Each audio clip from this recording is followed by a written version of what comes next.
मिलाना स्टार्ट।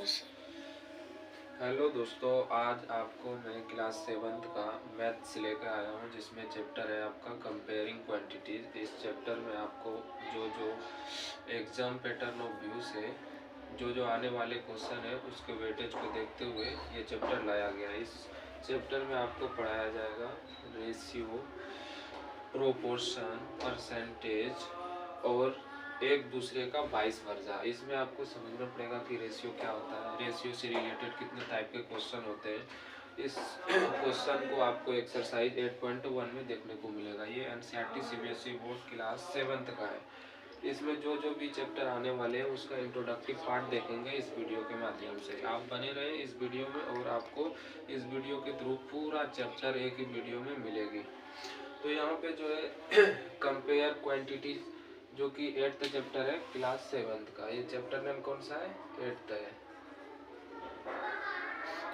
इस चैप्टर में जितने भी चीज़ें पढ़ाई जाएगी वो सारे रिलेटेड है आपके सीबीएसई एनसीईआरटी बुक से। तो इसमें पढ़ेंगे रेशियो। ये रेशियो कहाँ से आया है इसको समझते हैं। ये रेशियो जो है आपको टाइप है रेशनल नंबर से। रेशनल नंबर से रेशियो लिया गया है। ये 5 वर्ड है RATIO। और जो रेशनल नंबर है वो 8 शब्दों से मिलके 8 लेटर से मिलके बना होता है। उसी से ये सारे शब्द को लिया गया है रेशियो। इस रेशियो में आप पढ़ेंगे in ratio we compare two quantities of the same kind. इसमें क्या बोल रहा है कि इन रेशियो में दो क्वांटिटीज का कंपेयर किया जाएगा। वो दो क्वांटिटीज कुछ भी हो सकता है। आप केक ले सकते हो, आप चीनी ले सकते हो, चीनी का कट्टा का वजन ले सकते हो।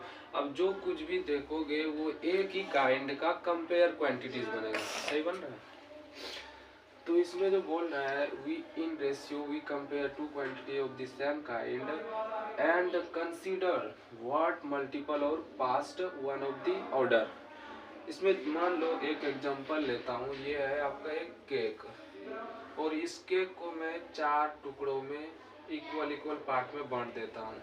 इसमें आपको ये समझना है कि ये केक है, एक क्वांटिटी एक ही काइंड है और एक ही काइंड को मैं कंपेयर करने वाला हूँ। कैसे? मान लो ये एक हिस्सा या एक पार्ट मैंने खा लिया इस पूरे केक का, और इस केक को मैंने 4 इक्वल पार्टों में बांटा था और 4 इक्वल पार्टों में से एक पार्ट मैंने कंज्यूम कर लिया। तो इसमें टोटल पार्ट थे कितने? 4 थे। आप पिछली क्लास में पढ़ चुके हैं क्या? फ्रैक्शन पढ़ चुके हैं। अब फ्रैक्शन में आप सिंपल जानते हैं कि F is equal to numerator upon denominator होता है। अब न्यूमिनेटर अपॉन जो डिनोमिनेटर होता है, तो इसमें आप सिंपल वर्ड पढ़े थे क्लास 6 में कंपेयर करने के लिए या फ्रैक्शन लिखने के लिए। यहाँ पे आपको ये समझना पड़ेगा कि ये जो केक है मेरा, इस केक का जो मैंने कंज्यूम पार्ट किया है कितना क्या है? 1 पार्ट किया है और टोटल नंबर ऑफ पार्ट कितना है इसका? 4 है। तो ये यहाँ पे याद रखना है कि कंज्यूम जो किया कितना पार्ट किया? 1 पार्ट किया। Consume upon total number of part कितना है इस पूरे केक का? टोटल नंबर कितना है? तो इसको लिख सकते हैं कंज्यूम क्या हुआ पार्ट 1 है और टोटल नंबर केक का कितना पार्ट है? 4 है। ये हमारा ये एक सिंपल सा फ्रैक्शन हुआ। इसी फ्रैक्शन को हम रेशियो बोल सकते हैं। इसमें ये देखना पड़ेगा कि न्यूमरेटर हमारा क्या था? 1 था। न्यूमरेटर के साथ आपको टोटल नंबर दिया गया था रेशियो का कितना? डिनोमिनेटर के रूप में। किसमें दिया गया था? डिनोमिनेटर के रूप में। अब इसमें आगे बोल रहा है ratio is that relation between two number. किसके किसके बीच में? 2 number which is expressed by the fraction. और ये किस रूप में आपको मिलेगा? फ्रैक्शन के रूप में मिलेगा। और एक ही काइंड को नंबर के रूप में एक्सप्रेस किया जाएगा 2 क्वांटिटी में। पहला जो है न्यूमिनेटर रहेगा which is measure of the first quantity. आपका जो न्यूमिनेटर है वो मेजर करेगा फर्स्ट क्वांटिटी को। उसी तरह आपका दूसरा जो है and the denominator is measured क्या? Second quantity. तो याद रखना है कि फ्रैक्शन जो है उसमें आपको न्यूमिनेटर और डिनोमिनेटर दिखाया गया है। तो न्यूमिनेटर जो है वो मेजर करेगा किसको? फर्स्ट क्वांटिटी को। और जो डिनोमिनेटर है आपको वो मेजर करेगा आपका सेकेंड क्वांटिटी को। अब जैसे ये एक केक था, एक केक का मैंने एक पार्ट कंज्यूम किया और टोटल पार्ट कितना था इस केक का 4 था, तो 4 पार्ट में एक पार्ट कंज्यूम किया, तो ये कंज्यूम किया जो न्यूमरेटर था इसको ही हम बोल सकते हैं फर्स्ट क्वांटिटी। और जो टोटल नंबर ऑफ पार्ट था पूरे इस केक का उसको डिनोमिनेटर बोले, और डिनोमिनेटर को इसने क्या बोला है सेकेंड क्वांटिटी। आगे बोल रहा है two number which form the ratio are called its terms. ये जो दो नंबर है जो फॉर्म करता है एक रेशियो को, उसी को हम बोल सकते हैं टर्म। तो यहाँ पे याद रखना है क्या,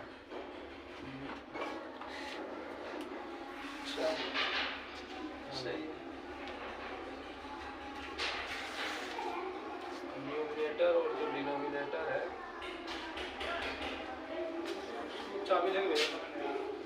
ये दोनों आपका क्या कहलाएगा, टर्म कहलाएगा। किसका, ये किसका टर्म कहलाएगा, ये टर्म कहलाएगा फ्रैक्शन का।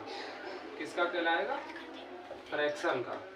अब कौन कौन सा टर्म कहलाएगा, न्यूमरेटर और जो डिनोमिनेटर है ये रेशियो का क्या कहलाएगा, टर्म कहलाएगा। अब न्यूमरेटर और डिनोमिनेटर जो था फ्रैक्शन में, इसको हम टर्म बोल सकते हैं। सही बन रहा है, ठीक है, चैनल बना ले सही। हाँ वही बनाऊंगा। आगे इसमें बोल रहा है कि जो आपका फर्स्ट नंबर है उसको हम बोलेंगे एंटीसीडेंट। आप बच्चों ध्यान रखो, जब आपका क्लास 7th में पीरियोडिक टेस्ट हो या एनुअली टेस्ट हो या हाफ ईयरली एग्जाम हो, किसी भी एग्जाम में अगर कंपेयरिंग क्वांटिटीज का क्वेश्चन आता है तो वहाँ आपको ट्रू एंड फॉल्स के रूप में कोई सा भी क्वेश्चन पूछ सकता है इंट्रोडक्टिव पार्ट से। तो यहाँ पे ये पूछ सकता है कि भाई जो हमारा फ्रैक्शन है, फ्रैक्शन में जो हम न्यूमरेटर अपॉन डिनोमिनेटर लिखते हैं, न्यूमरेटर को हम एंटीसीडेंट बोल सकते हैं या नहीं, या एंटीसीडेंट किसको बोलेंगे, ये आपको चूज द करेक्ट ऑप्शन में पूछ सकता है। तो आपको याद रखना है कि ये एंटीसीडेंट जो है इस किसको बोलेंगे, न्यूमरेटर को बोलेंगे। उसी तरह आपको जो सेकेंड नंबर कहलाएगा कौन सा, डिनोमिनेटर, और डिनोमिनेटर को इसने नाम दिया है कॉन्सिक्वेंट। तो डिनोमिनेटर और न्यूमरेटर के दोनों अलग अलग स्पेसिफिक नाम रखा है इसने कंपेयरिंग क्वांटिटी चैप्टर में, कि न्यूमरेटर जो उसको एंटीसीडेंट बोलेंगे और जो आपका सेकंड है क्वांटिटी उसका नाम डिनोमिनेटर है, डिनोमिनेटर को इसने क्या बोला स्पेसिफिक नाम कॉन्सिक्वेंट। इसी तरह a ratio is said to be in its lowest term. अब ये कह रहा है कि जो रेशियो लिखोगे इसको लोवेस्ट टर्म में लिख सकते हो। लोवेस्ट टर्म से क्या मुराद है कि आप इसको सिंपलेस्ट फॉर्म में लिखो या इसको हाईएस्ट कॉमन फैक्टर उस फ्रैक्शन का ओनली फॉर 1 होना चाहिए। इसको हम क्या क्या बोल सकते हैं, इसको बोल सकते हैं सिंपलेस्ट फॉर्म। क्या, सिंपलेस्ट फॉर्म बोल सकते हैं फ्रैक्शन को, या लोवेस्ट फॉर्म, क्या बोल सकते हैं, लोवेस्ट फॉर्म। या ये भी कह सकते हैं कि उस पूरे फ्रैक्शन का एचसीएफ कितना होना चाहिए, 1 होना चाहिए, ऊपर नीचे दोनों में, न्यूमरेटर और डिनोमिनेटर में। जैसे मैंने यहाँ पे एक फ्रैक्शन लिखा था 1/4।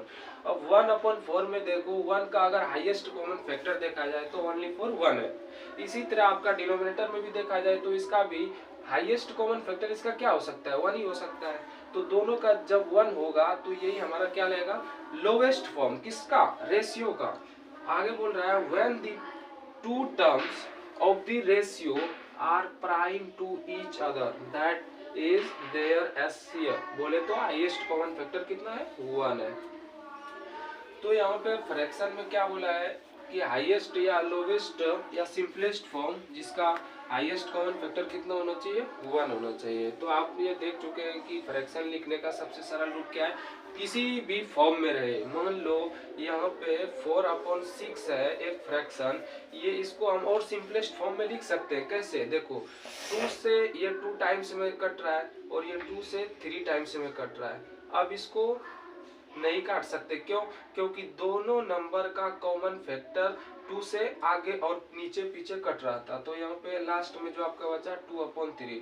अब देखो ये 2 से कट सकता है, ये 3 से कट सकता है, लेकिन सेम नंबर से ऊपर नीचे नहीं कट सकता है। इसीलिए हम इसको क्या बोलेंगे कि ये हमारा इस फ्रैक्शन या इस पूरे रेशियो का ये पार्ट जो है लोवेस्ट फॉर्म है। लोवेस्ट फॉर्म बोल सकते हैं या सिंपलेस्ट फॉर्म बोल सकते हैं या इसका हाईएस्ट कॉमन फैक्टर 1 हो सकता है।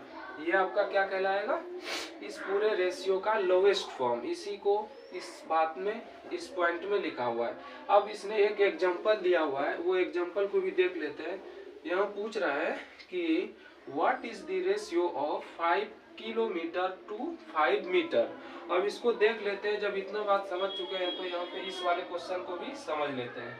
एग्जांपल में आपको क्या है कि बोला है 5 km जो है रेस, इसको कंपेयर किया गया 500 मीटर से। यही क्वेश्चन है ना। इस क्वेश्चन में आपको क्या क्या बोला है? दो मेजरमेंट है किसका? लेंथ का, लेकिन दोनों मेजरमेंट का जो यूनिट है वो डिफरेंट है। अब यहाँ पे जो 5 किलोमीटर है ये क्या दिखा रहा है? बड़े लेंथ को। और ये जो 500 मीटर है ये क्या दिखा रहा है? छोटे सा लेंथ को।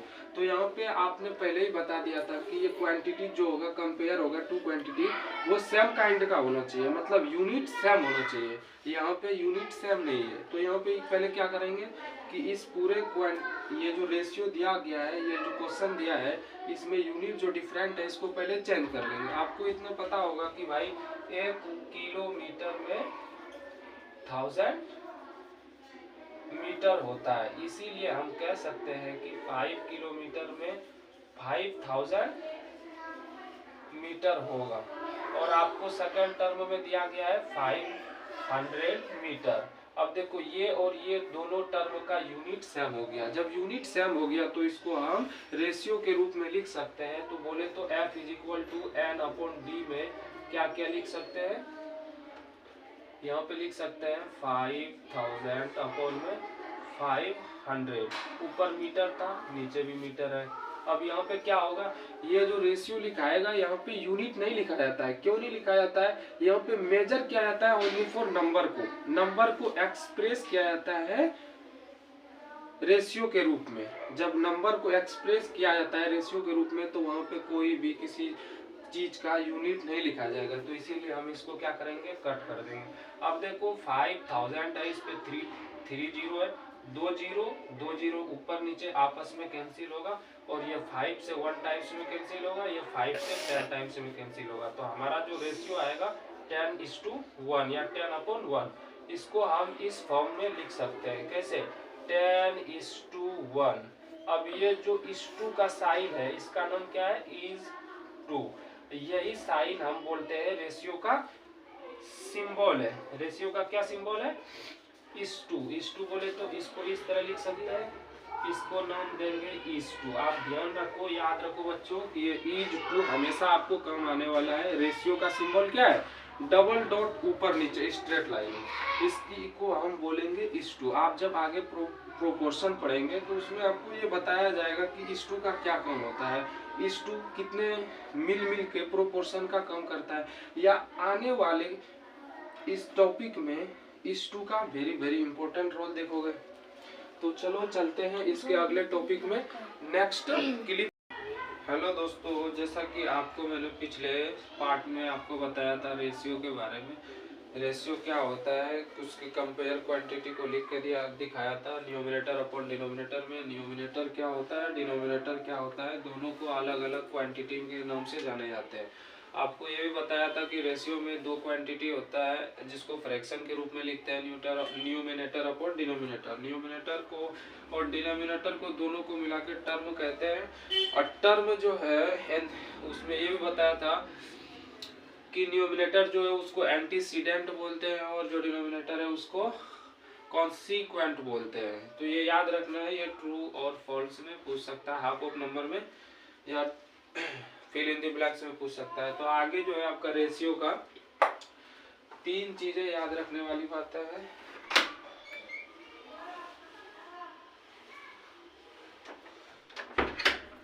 रेशियो में जो है 3 बातें याद रखना है। ये नोट करके लिखा हुआ है, नोट 1, नोट 2, नोट 3।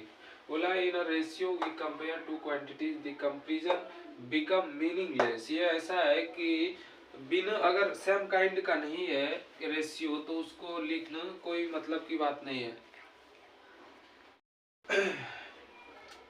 तो रेशियो क्या है? रेशियो है कि अगर बिना सेम काइंड का ना हो या क्वांटिटी अलग अलग हो तो उसको लिखना मीनिंगलेस है। वही चीज ये बोल रहा है कि meaningless if the quantity being compare are not of the same kind that is they are not measured in a same unit. जब सेम यूनिट नहीं होगा तो उसका रेशियो भी लिखना इम्पॉसिबल सा हो जाता है, क्योंकि ये जो है कंपेयर करता है क्वांटिटी के बीच में, जस्ट नंबर एक्सप्रेस करता है। तो यहाँ पे अगर सेम काइंड का नहीं होगा तो ये इम्पॉसिबल है रेशियो के फॉर्म में लिखना। तो ये बोल रहा है जैसे कि it is just meaningless to compare 20 bag with 200 cause.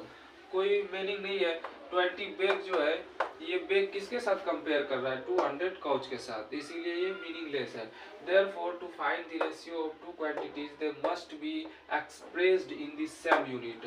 ये बोल रहा है अगर रेशियो को लिखना है क्वांटिटी में तो दोनों का यूनिट सेम होना चाहिए, तभी ये पॉसिबल है। ये याद रहना जरूरी है। अगर आपको कोई पूछ दे तो ये नॉट 1 बता सकते हैं। दूसरा आपका रेशियो का नॉट 2 है, तो याद रखना इम्पोर्टेंट है।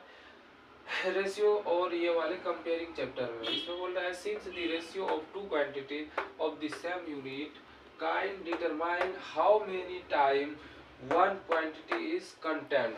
बोल रहा है कि टू क्वांटिटी जो है उसको लिखने के लिए दोनों का सेम यूनिट इम्पॉसिबल है, लेकिन जब दोनों सेम यूनिट रहेगा तभी उसको हम लिख पाएंगे, अन्यथा नहीं लिख पाएंगे। So the ratio of any two quantity of the same kind is an abstract quantity. ये क्या है? कोई भी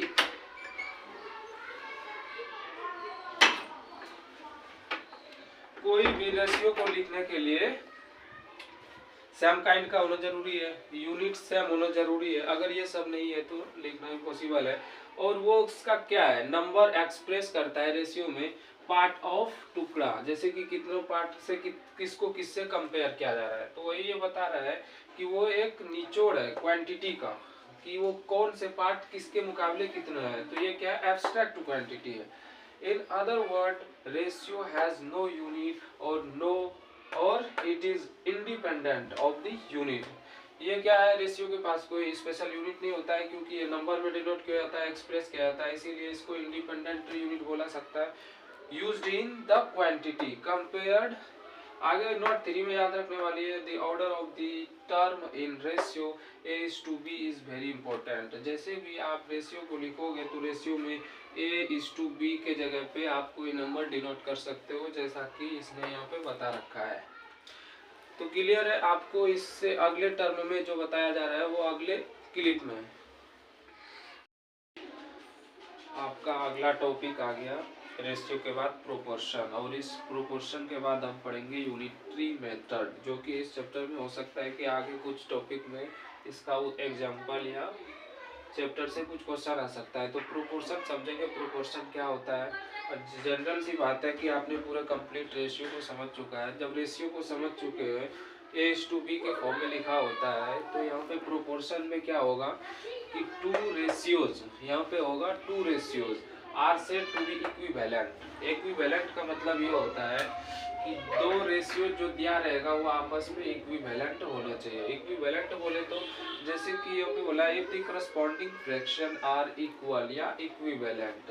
जैसे यहाँ पे एग्जांपल दिया ये वाला कितना है, जैसे 28:8 है। इसको अगर हम लिखेंगे फ्रैक्शन के रूप में तो 28/8 आएगा। इसी तरह ये वाला जो पार्ट है और ये वाला जो पार्ट है और ये वाला जो पार्ट है आपको रेशियो में दिया हुआ है। अब यहाँ पे चेक करना ये है कि ये इक्वल पार्ट में है कि नहीं। तो इसको लिख सकते हैं 10:4। कैसे लिख सकते हैं और क्यों लिख सकते हैं? देखो इसको अलग अलग टुकड़ों में पहले इसका बन क्या था, तुमने जो बोल दिया उसी वीडियो में। रुक जा, अभी चालू कर दिया करो। तो यहाँ पे जो इक्विवेलेंट की बातें हो रही थी, तो इक्विवेलेंट में कुछ एग्जांपल दिया गया है, जैसे 20:8, 10:4, 5:2। तो ये सारे रेशियो जो है एक दूसरे के इज इक्वल टू है या नहीं, सिंपलेस्ट फॉर्म करके देखते हैं। जैसे इसको सिंपलेस्ट फॉर्म करेंगे 4 से, तो 4 का कितना आ जाएगा, 8 आ जाएगा। 4 से ऊपर वाले को सिंपल कट करेंगे तो कितना टाइम्स में जाएगा, 5 टाइम्स में। तो ये 5/2 आया। इसी तरह 10/4 को अगर सिंपलेस्ट फॉर्म में लिखेंगे तो 2 होता है, 2 5 टाइम्स 10 होता है, तो यहाँ भी 5:2 आ गया। इसी तरह 5:2 ऑलरेडी गिवन है, तो ये और ये एक दूसरे तीसरे से क्या है, इक्विवेलेंट है। इसीलिए हम कह सकते हैं कि ये रेशियो जो गिवन है, इस रेशियो को हम इक्विवेलेंट रेशियो बोल सकते हैं। इसको इज इक्वल टू के फॉर्म में फ्रैक्शन में डिनोट कर सकते हैं। ठीक है, आगे दिया गया to examine whether given ratios are equivalent और not, we convert them into fraction. Check करने के लिए हम क्या करेंगे, कन्वर्ट करेंगे फ्रैक्शन में, and examine the fraction are equivalent और नॉट। अगर है इक्विवेलेंट तो इज इक्वल टू होगा, नहीं है तो नॉट होगा।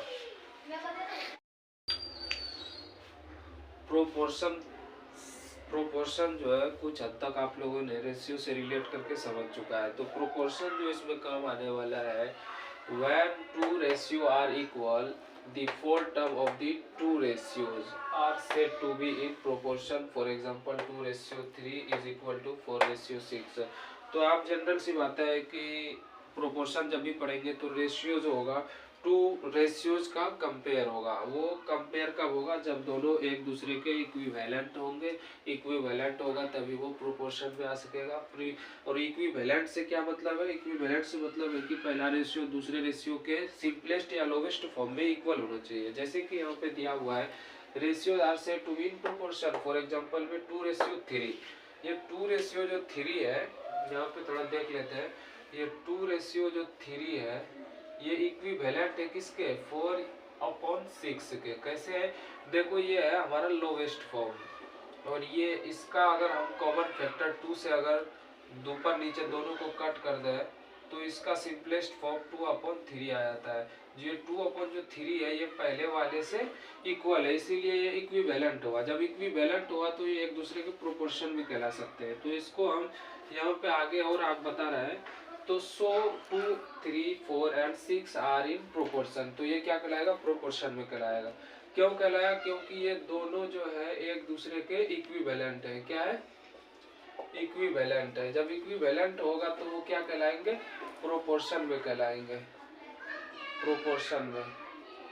अब प्रोपोर्शन में कहलाने के लिए क्या चाहिए था, बस इक्विवेलेंट। एक टर्म जो है, एक रेशियो है, दूसरे रेशियो को हाईएस्ट फॉर्म में लिखा रहता है। इसको सिंपलेस्ट फॉर्म में लाने के लिए इसके कॉमन फैक्टर से कट करेंगे। जैसे कॉमन फैक्टर से कट करेंगे तो इसका सिंपलेस्ट या लोवेस्ट फॉर्म मिल जाएगा। लोवेस्ट फॉर्म अगर पहले वाले रेशियो के इक्वल होगा तभी हम इसको प्रोपोर्शन में ला सकते हैं, अन्यथा नहीं ला सकते हैं। यहाँ आगे बोल रहा है, इन जनरल द 4 नंबर से A, B, C, D are in proportion. यहाँ पे हम इसको एक वेरिएबल लेके भी समझ सकते हैं कि इसको इस तरह भी लिख सकते हैं, A/B is equal to C/D।